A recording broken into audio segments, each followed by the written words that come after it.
তো hello everyone, welcome to my channel. Hi, আমি সাবানা। তোমরা সবাই কেমন আছো? 30 ডেজ চ্যালেঞ্জের আজকে ডে 2। আজকে বৃষ্টি না হলেও আকাশটা একদম ঝলমল করছে। সারা দিন আকাশটা এত সুন্দর লাগছিল, মনে হয়েছিল যেন প্রকৃতি তার নিজের সৌন্দর্যে সেজে উঠেছে। বৃষ্টি না হলেও আজকে কিন্তু কাজের কোনো কমতি ছিল না। সারাদিন ঘরের কাজ ব্যস্ততার মধ্যেও ছোট ছোট মুহূর্ত নিয়ে কেটে গেল আজ পুরো দিনটা।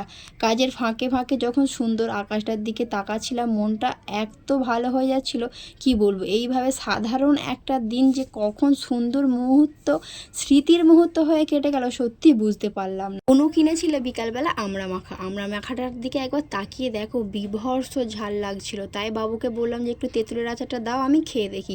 ওটা খেতেও দেখলাম যে ওতেও ঝাল, একটুও মিষ্টি ছিল না। এবারে চলো কাজগুলো কমপ্লিট করে ফেলি। জামা কাপড়গুলো আছে সেগুলো তুলে আনি। জামা কাপড় তুলতে গিয়ে দেখো আকাশের দিকে তাকিয়ে এত সুন্দর আকাশ থেকে আমি তো মুগ্ধ হয়ে গেলাম। সত্যি এই দিনটা আজকে স্মৃতি হিসাবে থেকে যাবে।